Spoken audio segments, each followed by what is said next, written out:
নমস্কাৰ বন্ধু-বান্ধৱীসকল, স্বাগতম জনাইছোঁ আজিৰ এই ভিডিঅ'টোলৈ। আছাম লেজিছলেটিভ এছেম্বলিত কিছুমান পদ মুকলি হৈছিলে আৰু আজি আমি সেই পদসমূহৰ বিষয়ে ভালদৰে আলোচনা কৰিম। গতিকে ভিডিঅ'টো আপোনালোকে শেষলৈকে চাই থাকিব। মই অফিচিয়েল ৱেবছাইটৰ লিংকছ তলত দি দিছোঁ আৰু যিটো এডভাৰটাইজমেণ্টৰ লিংকছ হয় সেই এডভাৰটাইজমেণ্টৰ লিংকছটো মই তলতে দি দিছোঁ। আপোনালোকে তাৰ পৰাও ডাইৰেক্টলি অ'পেন কৰিব পাৰে। মই আপোনালোকক ইয়াত দেখাই দিছোঁ এডভাৰটাইজমেণ্টটো কেনেধৰণৰ হ'ব। প্ৰথমে ক্লিক কৰাৰ লগে লগে ডাউনলোড হ'ব। ডাউনলোড হোৱাৰ পিছতে আপোনালোকে দেখা পাব Assam legislative assembly secretariat.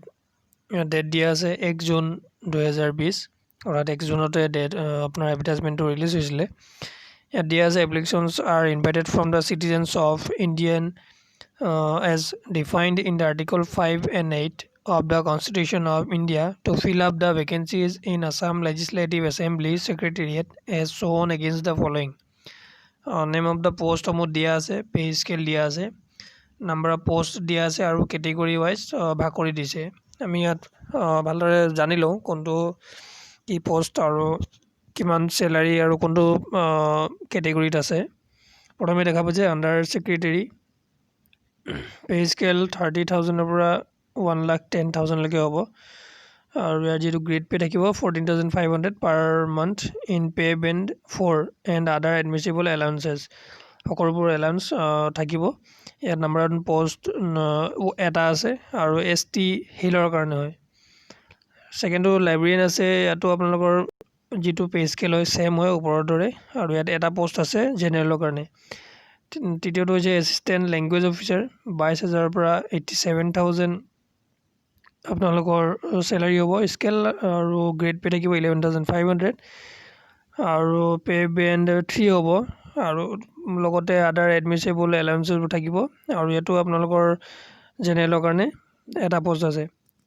Next হৈছে ডেপুটি মাৰ্শ্বাল, 22,000 পৰা 87লৈকে চেলাৰী থাকিব। ইয়াত যিটো গ্ৰেড পে থাকিব 9,700, পে বেণ্ড 3 আৰু লগতে আদাৰ এলাউন্সেছবোৰ থাকিব। ইয়াত দুটা পোষ্ট আছে, দুটাই UR অৰ্থাৎ জেনেৰেলৰ কাৰণে হয়। ইংলিছ ৰিপৰ্টাৰ আছে গ্ৰেড 2 কাৰণে।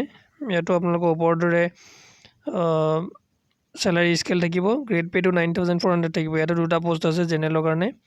ষ্টেন'গ্ৰাফাৰ থাকিব গ্ৰেড 2, ইয়াতো ওপৰৰ দৰে ছেম যিটো পে স্কেল হয় ইংলিছ ৰিপৰ্টাৰ দৰে ছেম থাকিব। এটা পোষ্ট আছে ST হিলৰ কাৰণে। লেংগুৱেজ ৰিপৰ্টাৰ গ্ৰেড 2 আছে, ছেম পে স্কেল হয়, দুটা পোষ্ট আছে, এটা OBC আৰু এটা ST প্লেইনৰ কাৰণে। নেক্সট আছে assistant librarian, 14,000 to 49,000, grade pay 8,700, pay band 2 and other admissible এলাউন্সেছ থাকিব। ইয়াতো এটা পোষ্ট আছে আৰু জেনেৰেলৰ কাৰণে। এটা ৰেফাৰেঞ্চ দিয়া আছে, with reference to this secretariat earlier notice this dated 14th October 2019, the candidates who have applied earlier for the post of librarian having requisite qualification as prescribed above need not apply fresh.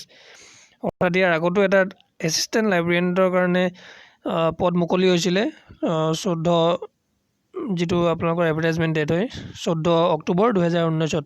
যদি সেই পোষ্টত আপোনালোকে apply কৰিছিলে তেতিয়া নতুনকৈ আকৌ fresh apply কৰিবলৈ নালাগে।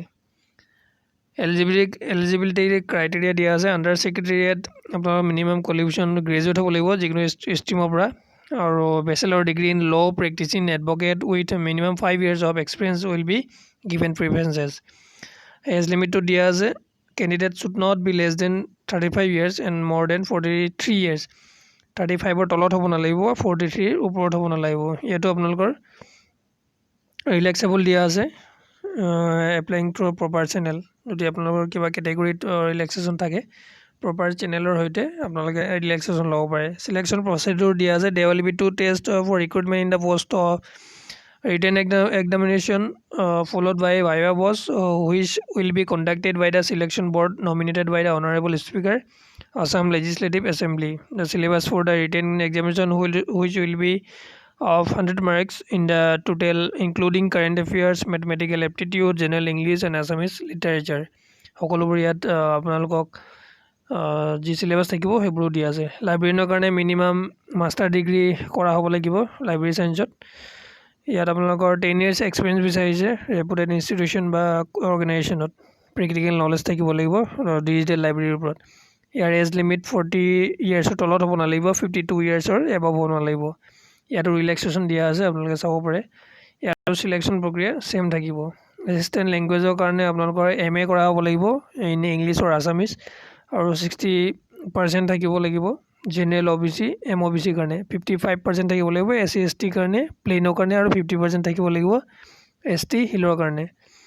ইয়াত আপোনালোকৰ দিয়া আছে good command over both English and Assamese language, আপোনালোকৰ ভাল স্পীকটো থাকিব লাগিব। ইয়াতো এজ দিয়া আছে 25ৰ তলত হ'ব নালাগিব, 38 ইয়াৰ্ছৰ এবাভ হ'ব নালাগিব। ইয়াতো আপোনালোকৰ ৰিলেক্সেশ্যন দিয়া আছে, চাব পাৰে। চিলেকশ্যন প্ৰক্ৰিয়া ছেম থাকিব। ডেপুটি মাৰ্শ্বেলৰ কাৰণেও ছেম থাকিব, আপোনাৰ বেচেলৰ ডিগ্ৰী থাকিব লাগিব যিকোনো ষ্ট্ৰীমৰ পৰা। এটলিষ্ট 55 মাৰ্কছ থাকিব লাগিব জেনেৰেল OBC MOBC, 50% ফৰ SC ST প্লেইনৰ কাৰণে, আৰু 45% ফৰ ST হিলৰ কাৰণে। আৰু আপোনালোকৰ NCC C চাৰ্টিফিকেট থাকিব লাগিব। এজ লিমিট 25ৰ পৰা 38ৰ ভিতৰত ৰিলেক্সেশ্যন দিয়া আছে। আৰু চিলেকশ্যন প্ৰচিডিউৰটো আপোনালোকৰ অৰেল ইণ্টাৰভিউৰ ওপৰত ডেপুটি মাৰ্শ্বেলৰ কাৰণে। এছিষ্টেণ্ট লাইব্ৰেৰিয়ানটো আপোনালোকে দেখা পাইছে, মিনিমাম আপোনালোকৰ বেচেলৰ ডিগ্ৰী লাইব্ৰেৰী চায়েন্সত থাকিব লাগিব, 5 ইয়াৰ্ছ এক্সপিৰিয়েঞ্চ থাকিব লাগিব লাইব্ৰেৰী মেনেজমেণ্টত, যিকোনো ৰেপুটেড ইনষ্টিটিউশ্যন বা অৰ্গেনাইজেশ্যনৰ ওপৰত প্ৰেক্টিকেল নলেজ ডিজিটেল লাইব্ৰেৰীৰ ওপৰত থাকিব লাগিব। আৰু এজ লিমিট 25ৰ পৰা 38ৰ ভিতৰত। আৰু ৰিলেক্সেশ্যনটো আপোনালোকে গম পাইছে, ভালেখিনি দিয়া আছে। চিলেকশ্যন প্ৰচিডিউৰ আপোনালোকৰ ছেম থাকিব, ৰিটেন থাকিব 100 মাৰ্কছৰ, including library science, current affairs, mathematical aptitude, general English আৰু Assamese literature. English reporter grade 2 আৰু ষ্টেন'গ্ৰাফাৰ গ্ৰেড 2ৰ কাৰণে মিনিমাম কোৱালিফিকেশ্যন আপোনালোকৰ বেচেলৰ ডিগ্ৰী যিকোনো ষ্ট্ৰীমৰ পৰা থাকিব লাগিব।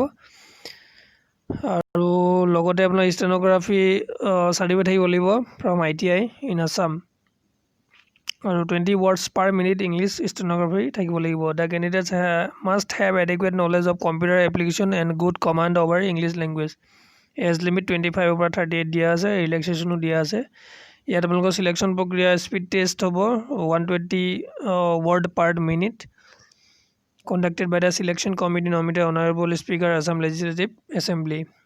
লেংগুৱেজ ৰিপৰ্টাৰো ইয়াতো ছেম থাকিব, বেচেলৰ ডিগ্ৰী এনি ষ্ট্ৰীম, আৰু কম্পিউটাৰ নলেজ থাকিব লাগিব, DTP থাকিব লাগিব English Assamese, 25 to 38 years age দিয়া আছে লিমিট। চিলেকশ্যন প্ৰচিডিউৰ ইয়াতো ছেম থাকিব, স্পীড টেষ্ট হ'ব ইয়াত 100 word per minute. How to apply দিয়া আছে, candidates shall be required to send the duly filled the application standard form as published in part 9 of the Assam Gazetted with self-attested photocopies of all testimonials with the requisite documents as indicated below.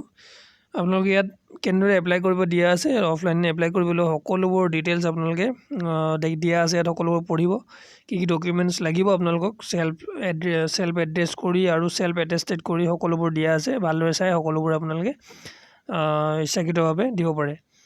আৰু last date দিয়া আছে এপ্লিকেশ্যনৰ, last date of submission of application 26/2020 during the office hour, অৰ্থাৎ 20 জুনলৈকে শেষ অন্তিম তাৰিখ হয়। সেই সময়ৰ ভিতৰত আপোনালোকে ছাবমিট কৰিব লাগিব।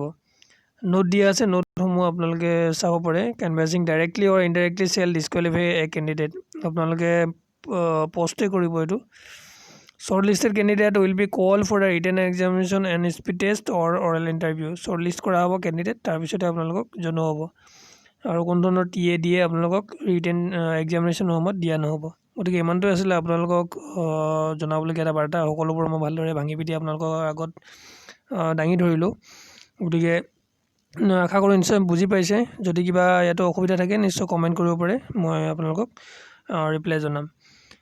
যদি ভিডিঅ'টো ভাল লাগিছে তেনে লাইক এটা কৰিব, আৰু চেনেলটো ছাবস্ক্ৰাইব কৰিব, কিয়নো মই সদায় ইয়াত নতুন নতুন জবসমূহ আপডেট দি থাকোঁ। ভিডিঅ'টো চোৱাৰ বাবে ধন্যবাদ।